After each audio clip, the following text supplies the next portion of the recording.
Ahora vamos, como lo decía Manuel del Castillo, a un enlace muy importante para nosotros, porque se trata de tener conciencia de la importancia de las cifras para tomar las decisiones correctas. Vamos a platicar con la doctora Lauri-Ann Jiménez Fay, directora del Laboratorio de Genética Molecular de la UNAM. Entiendo que ya está con nosotros el enlace, creo que está listo. Quiero decirles que la doctora Lauri-Ann Jiménez Fay, directora del Laboratorio de Genética Molecular de la UNAM, es doctora en Ciencias Médicas con especialización en microbiología por la Universidad de Harvard y es integrante del Sistema Nacional de Investigadores.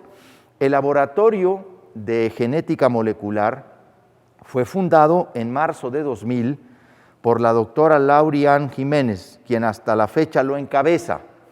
Su equipo está conformado por investigadores, profesores, especialistas clínicos, alumnos y técnicos de laboratorio. Se dedican a la investigación científica, clínica y básica, la docencia y el suministro de servicios auxiliares clínicos, así como de investigación y de capacitación en los campos de la microbiología y la genética humana. Pues para nosotros es un placer y es un privilegio tener a la doctora Jiménez Fay. Es Fabi. Sí, ¿qué tal? Muy buenos días, señor gobernador. Un placer verdaderamente estar en el programa. Se pronuncia Fayvi. Fayvi. Fayvi, sí. Muy bien, pues nos da mucho gusto tenerla con nosotros, sobre todo reconociendo su trayectoria. Nosotros estamos ahora, como todas las entidades del país, preocupados y ocupados de conocer los puntos de vista más especializados, los que puedan ayudarnos a tomar las decisiones correctas en función de la información precisa. ¿Por qué a nivel nacional, doctora, no se está aplanando todavía la curva de los casos de COVID-19? Hoy acabo de reportar hace un momento bajo el observatorio, el monitor de la Universidad de Johns Hopkins, que México llega a más de 50,000 fallecimientos. ¿Cuáles son los indicadores que se deben seguir para definir las acciones estratégicas que permitan hacer frente a esta pandemia? ¿Y qué acciones se pueden realizar ante la nueva realidad en materia de prevención de la salud por parte de autoridades y sociedad? Nos gustaría que usted nos pudiera compartir de entrada algún punto de vista sobre estas inquietudes. Sí, señor gobernador, con mucho gusto. Quiero contestar su pregunta de manera muy puntual, la primera que hizo. ¿Por qué no se aplana la curva en México? Esto es muy claro, la razón por la que en México no se aplana la curva es porque no se toman las acciones necesarias para que eso ocurra. Como usted bien lo señala, y yo aplaudo que en su estado, el estado que usted encabeza, se tomen medidas de mitigación muy serias y que se estén tomando la situación con la seriedad debida. Esto que hacen ustedes, que es el uso obligatorio del cubrebocas, es sin duda una de las medidas más importantes que la sociedad en general puede hacer. Y esto, si se ayuda si se da el ejemplo desde la autoridad máxima, esto ayuda mucho. Lo veo aquí con beneplácito que está usted portando un cubrebocas como debe ser. Qué bueno que le dé usted el ejemplo, que usted lidere con el ejemplo, utilizando el cubrebocas primero usted y después exigiendo que los demás lo hagan. Creo que le aplaudo esa acción. Todas estas medidas como restringir los horarios, el aforo, el distanciamiento social, el lavado de manos, el uso del cubrebocas, desde luego, todas estas son medidas de mitigación que ayudan, desde luego, pero no resuelven. Por sí solas no pueden resolver el problema. Para que en nuestro país llegara a ocurrir lo que ocurrió en España, veo que dio el ejemplo de España muy atinadamente por la situación reciente que están empezando a presentar, ¿verdad? Pero vamos a poner, en España ellos tuvieron un brote muy importante, que de hecho fue dramático, casi catastrófico para ellos, ¿no? Con colapsos de muchos de sus hospitales y, una cantidad enorme de casos nuevos y de defunciones diarias que se dio durante un periodo aproximadamente de un mes o mes y medio.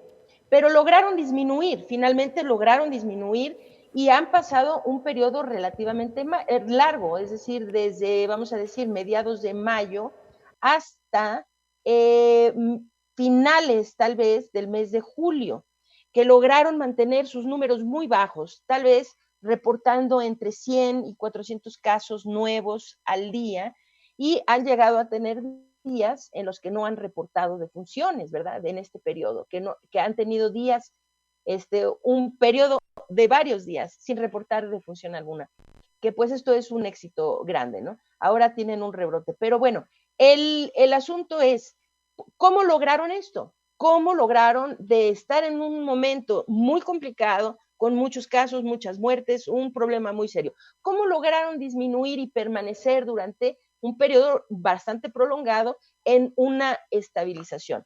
Lo lograron desde luego estableciendo medidas de mitigación como las que usted bien acaba de señalar, pero lo lograron principalmente porque establecieron medidas importantes de contención.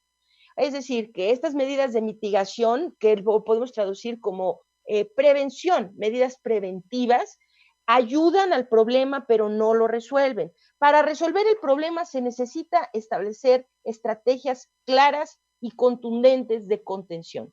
La contención implica la realización de un número más amplio de pruebas diagnósticas a nivel nacional, ¿sí? Con una estrategia bien planeada. No se trata de hacer pruebas por hacer pruebas, se trata de hacer pruebas de manera estratégica a los grupos que lo requieren, enfocándose principalmente en el grupo de los asintomáticos, que son quienes dispersan la enfermedad en mayor proporción. Entonces, hacer pruebas amplias, la contención es ampliar el número de pruebas, rastrear contactos y buscar casos activamente, buscar activamente casos, y esto aunado a programas concertados de aislamiento selectivo de casos positivos.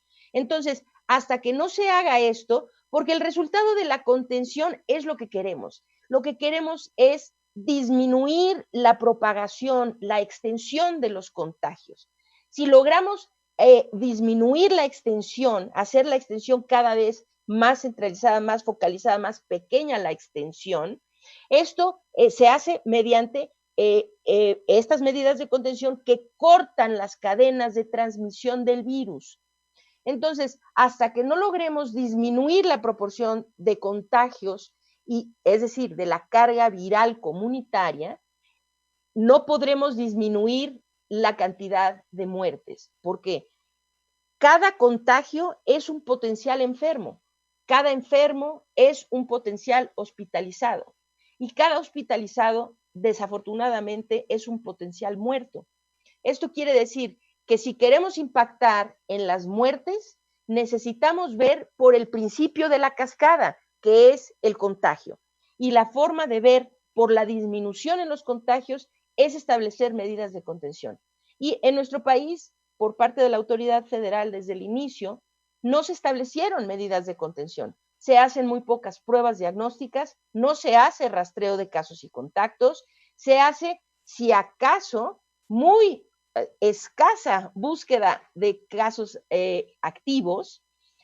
Hoy por hoy ya no se hace más. Se hacía en un principio, por ahí de la fase 1 o 2, se hacía algún número se hacía alguna proporción de búsqueda activa de casos. Hoy no se hace más.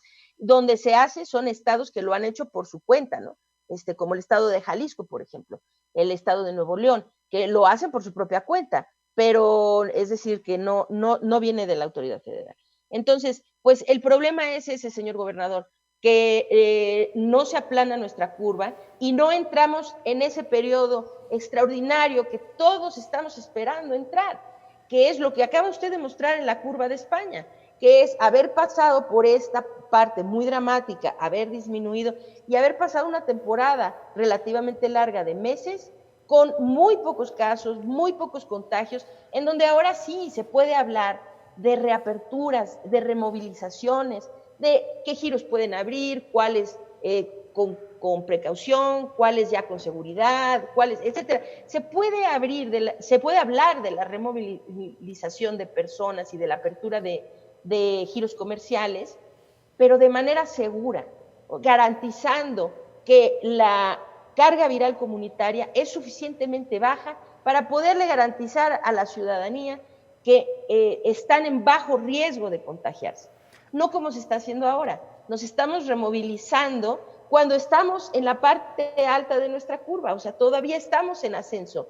Entonces, pues nos removilizamos sin ninguna seguridad, sin poderle dar a la población una seguridad de que pueden estar tranquilos de que la carga viral comunitaria es baja y por ende tienen poca probabilidad de contagiarse. Es correcto. Es muy importante esta parte que nos ha explicado la doctora, porque en el relanzamiento de la estrategia frente al COVID, Chihuahua está haciendo y hará una inversión extraordinaria para aumentar su capacidad diagnóstica, no solamente entendida como el número de pruebas que podemos hacer y debemos hacer para aumentar estratégicamente ese diagnóstico, sino también para procesar las pruebas que se toman, las muestras que se toman. Una mayor capacidad de pruebas, un mayor número de pruebas, con una mayor capacidad de procesamiento de esas pruebas, genera una detección oportuna. Esa detección oportuna nos permite una atención médica adecuada y nos evita lo que se llama el índice de letalidad. Y en ese sentido, en el índice de letalidad también intervienen algunos factores, además de lamentablemente la falta de atención oportuna, el tema de las comorbilidades, el tema de las enfermedades. ¿Qué tan importante está siendo, doctora, en el índice de letalidad de nuestro país las enfermedades preexistentes en las personas? Sí, creo que se ha hecho un énfasis exagerado sobre este punto. Es decir, necesitamos ponerlo en la perspectiva justa, el asunto de las comorbilidades.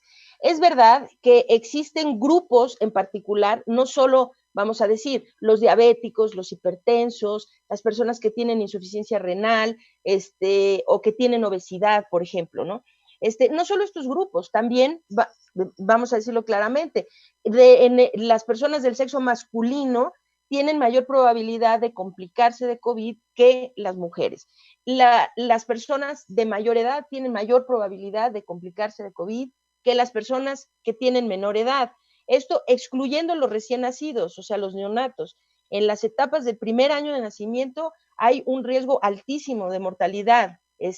Entonces, eso hay que puntualizarlo. Los seres humanos en su primer año de vida tienen un muy alto riesgo de morir de COVID. De ahí en adelante, pues la edad ayuda, es decir, que baja el riesgo de muerte. Pero el asunto de las comorbilidades y la edad y el sexo y una serie de cosas debe ser puesto en perspectiva, ¿sí? Y no sacarse de contexto con tal de manipular un poco la opinión pública. Es decir, todas las personas, sin importar su estado de salud, sus comorbilidades, su edad, su sexo, etcétera, tenemos exactamente las mismas probabilidades de infectarnos. Es decir, que nadie está en mayor o menor riesgo de infectarse.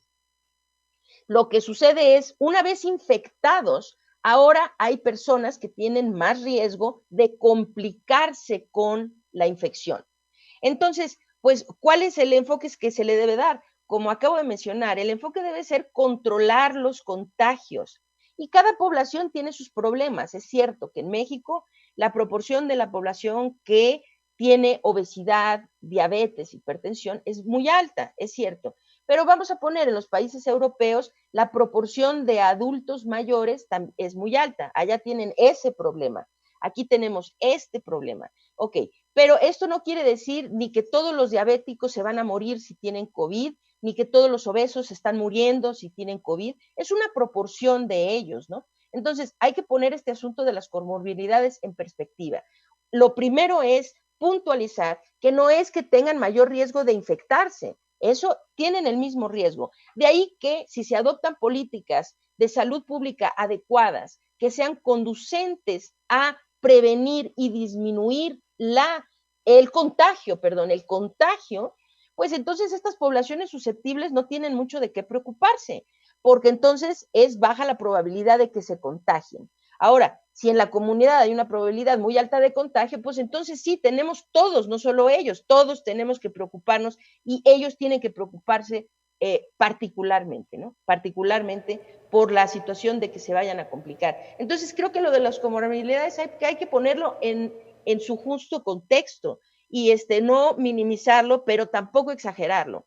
Entonces, creo que eso es lo que tengo que decir con respecto Yo a las coincido comorbilidades. absolutamente con este punto de vista. Efectivamente, es una combinación de factores. La detección oportuna es fundamental incluso para personas que tienen una enfermedad, que tienen una precondición de enfermedad. Doctora, le quiero preguntar específicamente sobre el tema del oxímetro y el termómetro. ¿Es necesario que en cada hogar se cuente con un oxímetro y un termómetro? Sí, desde luego que sí. A ver, esto no sería el caso en Taiwán, por ejemplo, ¿no? O en Japón o en Vietnam, ¿no? En poblaciones en donde se tiene un acceso amplio a pruebas diagnósticas gratuitas para la población, pues este tipo de medidas no es necesario que se hagan. También hay poblaciones, vamos a decir, bueno, países, en donde para que uno cumpla con el protocolo médico para ser internado en un hospital, uno no necesita estar muy grave. Desafortunadamente, en nuestro país, los protocolos médicos que se han establecido desde el nivel federal pues eso se estableció, vamos a decir, en el mes de enero o febrero. Tristemente hoy, bueno, no tristemente, afortunadamente hoy sabemos mucho más sobre la enfermedad COVID-19, sabemos mucho más sobre el virus SARS-CoV-2 de lo que sabíamos entonces. Ahora, la parte que sí es triste es que esos protocolos no se estén actualizando. Entonces, voy a lo del oxímetro y el termómetro, pero primero quiero que se entienda por qué es importante. Si todos tuviéramos acceso amplio a pruebas diagnósticas gratuitas, bueno, sería muy fácil que fuéramos a hacernos las pruebas y entonces supiéramos si tenemos o no tenemos COVID o estamos infectados por el virus, ¿ok? Esto no es el caso de nuestro país y el costo de las pruebas en laboratorios privados para muchísima gente en nuestro país es un costo que simplemente no pueden hacer, ¿no? Es un gasto que no pueden hacer. Ok, esa es una. Lo segundo es esto. Para que aquí en nuestro país se interne, el protocolo se cumpla para que una persona se interne en el hospital, esa persona debe venir ya bastante grave, ¿ok? Entonces, esto está llevando a mucha gente a morir. En otros países, los casos moderados se hospitalizan, se atienden ahí mismo en el hospital con casos bastante leves y moderados, y entonces la gente pues progresa muy bien, no necesitan terapia intensiva, no necesitan intubación, con unos pocos días en el hospital tienen suficiente, se van a su casa, se recuperan y todo va muy bien. Aquí, una persona con síntomas leves y moderados va al hospital, quizá los síntomas son suficientes para que le hagan la prueba, le dicen, pues sí, usted tiene COVID, lo mandan con una cajita de paracetamol y a su casa y le dicen, regrese cuando esté usted más enfermo. Este es un problema gravísimo que está llevando a mucha gente a morir. El COVID-19 es una enfermedad que no se puede tratar desde el punto de vista de tratar al virus. No tenemos un antiviral efectivo, no tenemos una manera de tratar al virus, pero sí podemos tratar el daño sistémico y orgánico que el virus le causa a una persona. Se lo podemos tratar siempre y cuando se detecte de manera muy temprana. Entonces, cuando se le dice a una persona, regrese al hospital cuando usted se sienta ya muy mal, generalmente esa persona, el daño que tiene pulmonar ya es tan extenso que hay muy poco que se puede hacer por esa persona para salvarla médicamente. Ahora, en cambio, si pudiéramos detectar de forma muy temprana las personas que se infectan de COVID, y esto se puede, ¿cómo los detectamos? Sería grandioso que tuviéramos acceso amplio y suficiente a pruebas diagnósticas gratuitas. Repito, no tenemos eso. Entonces, el automonitoreo, el autocuidado en casa se vuelve un punto particularmente importante para la sociedad mexicana. Entonces, yo exhorto a la población que, como así casi en todos los hogares hay un termómetro, ¿no? En la mesita de noche, Pues ahora le sumen a esa herramienta un oxímetro. Los oxímetros de pulso, que son aparatitos, bueno, muy sencillos, ¿no? Como que se ponen así en el dedo, ¿sí? Y en cuestión de menos de un minuto nos dará una lectura de la oximetría y de la frecuencia cardíaca, o sea, del pulso, pues. Entonces, ¿para qué nos sirve esto? Es que la enfermedad SARS-CoV-2 que en enero se estaba pensando, o en los primeros meses del año, se pensaba que era una enfermedad pulmonar, una enfermedad respiratoria. Hoy sabemos que no es así. SARS-CoV-2 no es una enfermedad respiratoria, es una enfermedad microvascular procoagulante progresiva. Esto quiere decir que lo que hace el virus es estimular a la formación de pequeños coágulos en la sangre, pequeños trombos, microtrombos se les llama. Entonces, estos pequeños coágulos circulan por la sangre y van y se alojan en donde encuentran resistencia. Uno de los sitios donde principalmente lo hacen es en el pulmón, en los alvéolos pulmonares. En donde se alojan estos coágulos, entonces se impide la circulación sanguínea. Donde se impide la circulación sanguínea, empieza a morir ese tejido. Viene un proceso que se conoce como necrosis tisular. Cuando esto pasa, entonces se incita a un proceso inflamatorio. Lo que las personas de COVID mueren a consecuencia de estos coágulos que hay que decirlo, no es solamente en el pulmón al que se afecta. De las autopsias de personas que han muerto por COVID, sabemos que estos trombos se forman también en el cerebro. Se ve que hay múltiples microembolias cerebrales, ¿no?, de estas personas, incluso embolias renales, hepáticas, cardíacas, en todos los órganos. Pues todos los órganos son susceptibles a esto, nada más que el pulmón lo es más. Por eso es que se manifiesta con mayor frecuencia las consecuencias respiratorias. Entonces, a ver, vamos con lo del oxímetro. El oxímetro, pues, y el termómetro tienen el fin de detectar de manera muy temprana la enfermedad. Entonces, hay personas que se sienten perfectamente sanas, no tienen fiebre, no tienen tos, no tienen escurrimiento nasal, no tienen dolor de cuerpo, no tienen nada, pero si usted se estuviera monitoreando cada 24 horas su oximetría, algunas personas empiezan a detectar bajas en la saturación de oxígeno. Se puede detectar de forma muy temprana con un tratamientos simples de medicamentos que ni siquiera requieren prescripción, ¿sí? Un médico los puede guiar para darles tratamientos simples de anticoagulación controlada, desde luego, antiinflamación también controlada por un médico, ¿sí? No es para que la gente se autorrecete, es para que un médico lo lleve de forma temprana, ¿ok? Entonces, esto que se empieza a ver, este deterioro, se puede revertir y evitar que la persona se complique.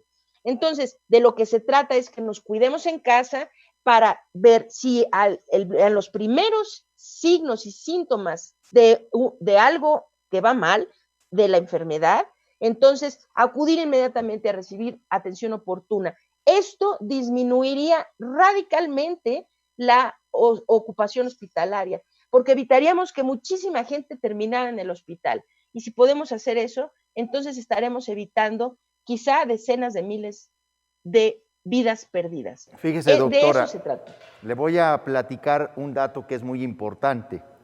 Quiero comentarle que en el estado de Chihuahua construimos varios protocolos para el regreso paulatino y seguro a las actividades económicas. A la industria maquiladora de exportación, en el protocolo sanitario que convinimos con ellos, pusimos como condición no solamente el que se hicieran pruebas para la detección de antígenos, que nos permitirían también, a manera de indicio, saber actividad o positividad en ese momento. También pedimos que utilizaran los oxímetros como una condición y no solamente los termómetros. Entonces, esto va a tono con lo que Chihuahua ha recomendado al conjunto de las empresas y de las grandes industrias que operan en nuestro estado.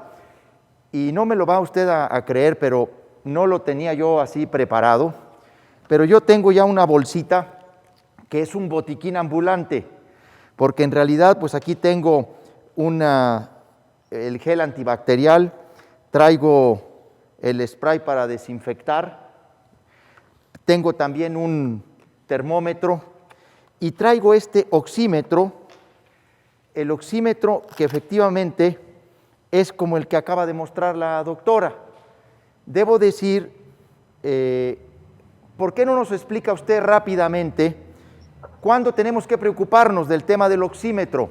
O sea, se supone que arriba de 90, en términos de saturación o concentración de oxígeno en la sangre, arriba de 90, entre 90 y 100, pues andamos, no tenemos que preocuparnos. ¿Cuándo tenemos que preocuparnos con el oxímetro y cuándo tenemos que preocuparnos con el termómetro? Porque de lo que se trata es de detectar mediante estos instrumentos, estos dos pequeños pero trascendentes instrumentos, el termómetro y el oxímetro, los síntomas que genera el indicio de la enfermedad. Así que díganos usted cómo leer el oxímetro y cómo leer el termómetro. Sí, claro, con mucho gusto. Me da mucho gusto ver ese pequeño botiquín que carga usted.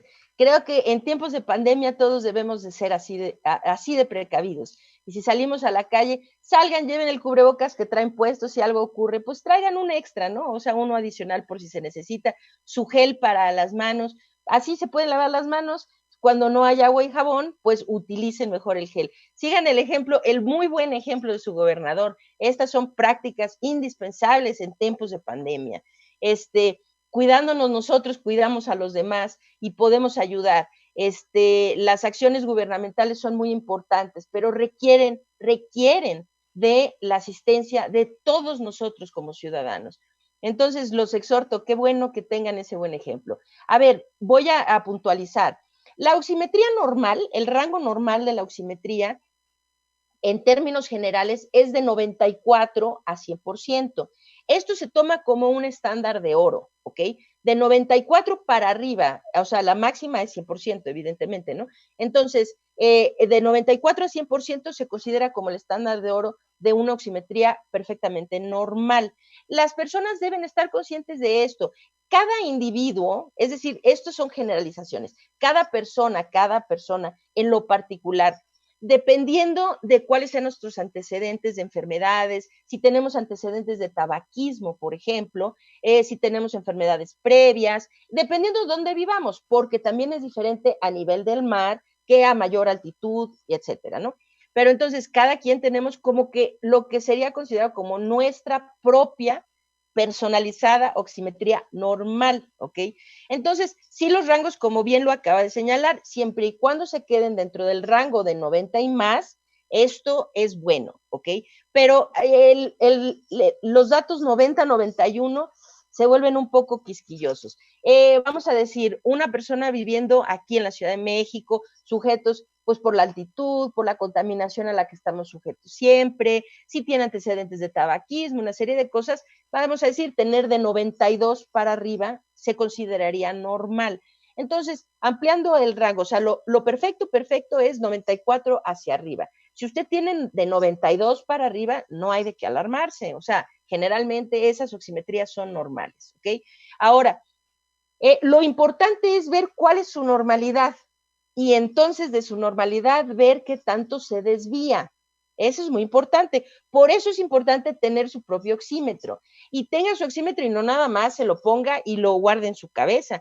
Tengan una libretita. No es porque uno se vuelva paranoico, es que uno debe volverse cauteloso, porque precisamente cuidándonos, cuidamos a todos los demás, a nuestra familia, a nuestro trabajo, cuidamos la economía de nuestro estado, de nuestro país, de nuestra ciudad, etcétera, ¿no? Entonces, si tienen una libretita y cada noche antes de irse a dormir o en la mañana cuando se levantan a la hora que ustedes lo prefieran, ¿no? Lo anotan, la fecha, cuál fue mi oximetría, el mismo oxímetro registra la frecuencia cardíaca, o sea, el pulso.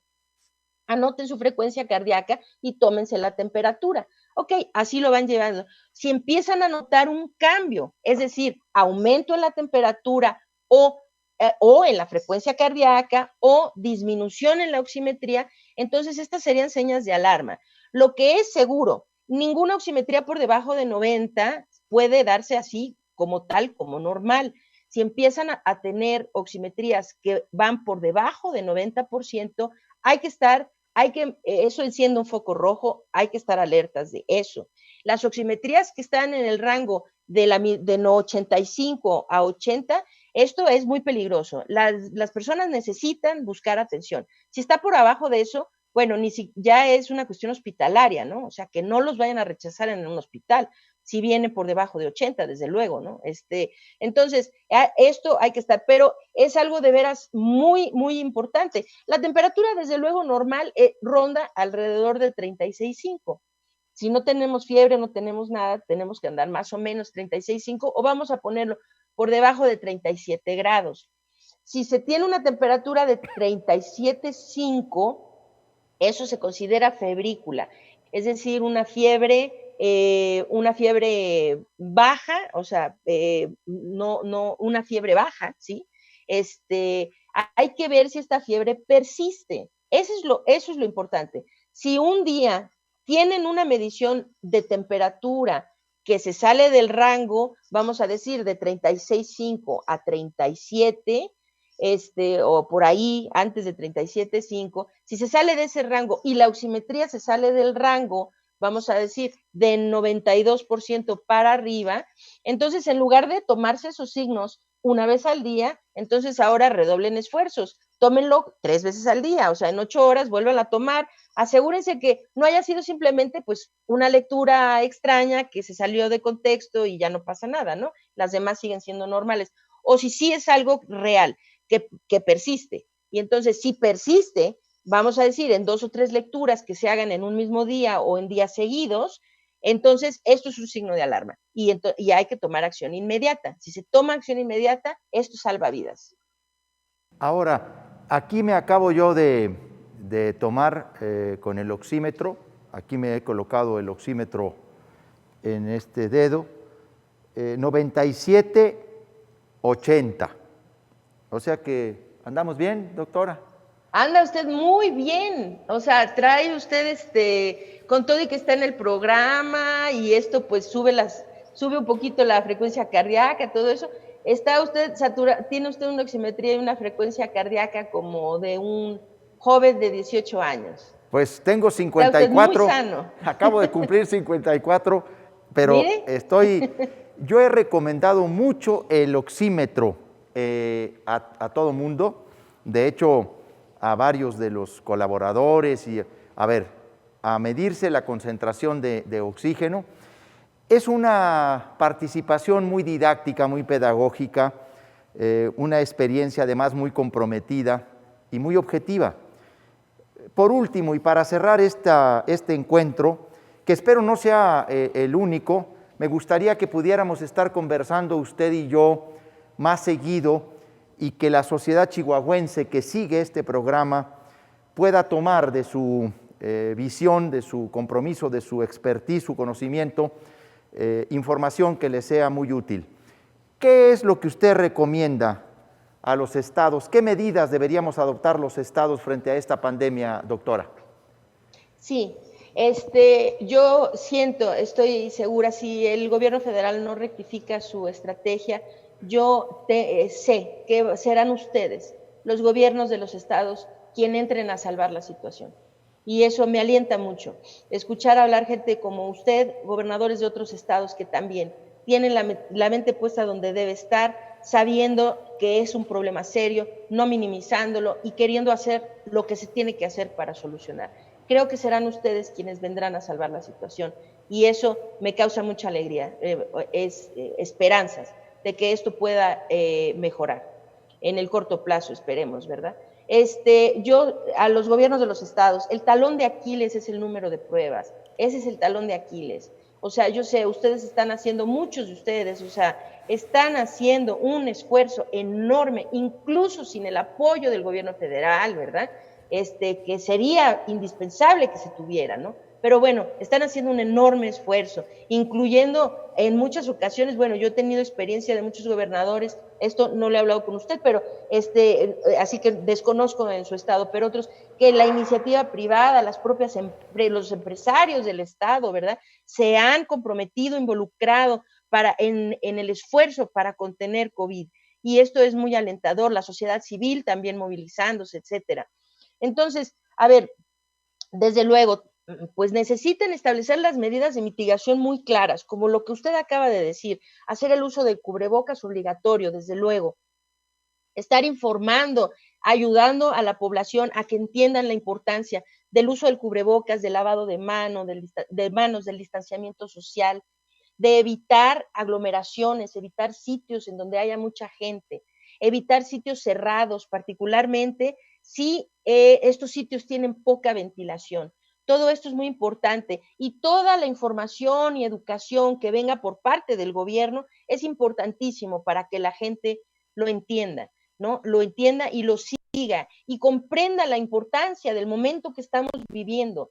La gente no tiene por qué desesperarse. Yo este es un llamado que hago seguido a la ciudadanía. No se desesperen, sabemos, han sido meses muy difíciles para todos, han sido meses de mucha incertidumbre, de dudas, de miedos, de una serie de cosas, pero esto no durará para siempre, no va a durar para siempre. La situación se va a mejorar, se va a componer, pero entre más pronto nos mentalicemos, no lo veamos como una cosa trágica, veámoslo como, esta es nuestra realidad, tenemos que afrontarla como tal. No hay que discutir tonterías de si me pongo o no me pongo el cubrebocas, hay que ponerse el cubrebocas, punto, es así de fácil.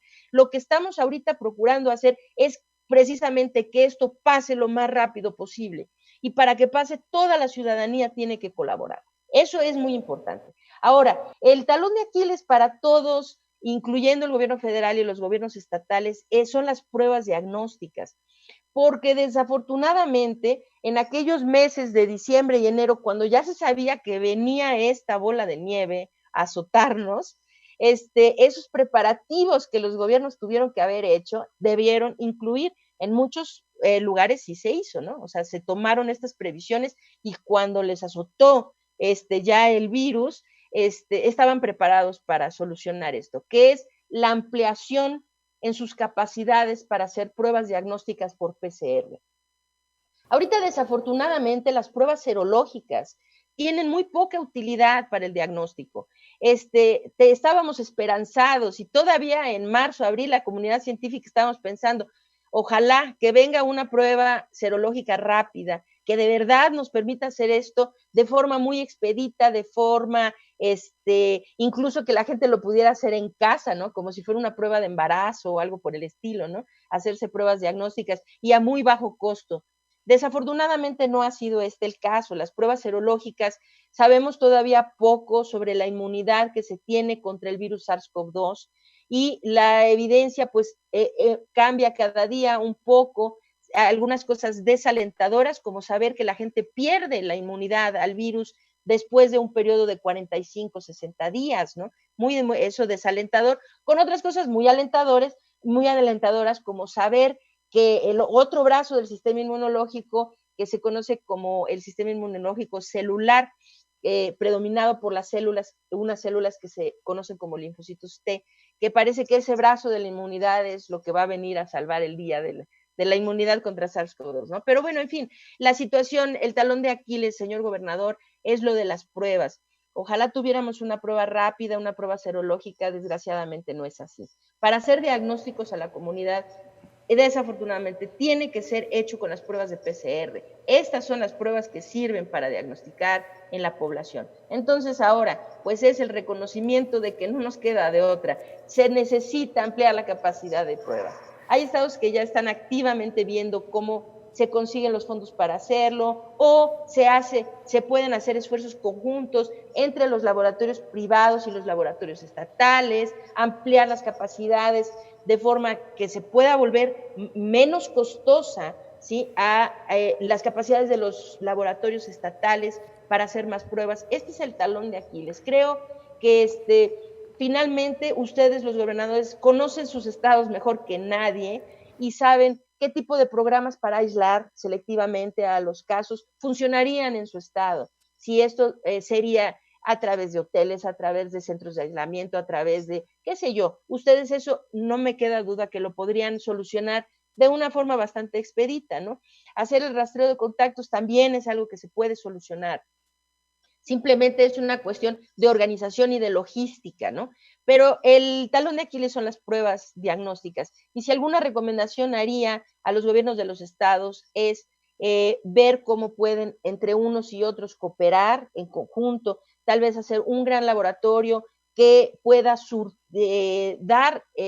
tener la suficiencia de pruebas para 2 o 3 o 5 o 10 estados, no sé, colaborar con la iniciativa privada en ese sentido, qué sé yo. Lo muy, muy importante, y no se puede prescindir de ese paso, es ampliar la capacidad de pruebas PCR para diagnóstico COVID.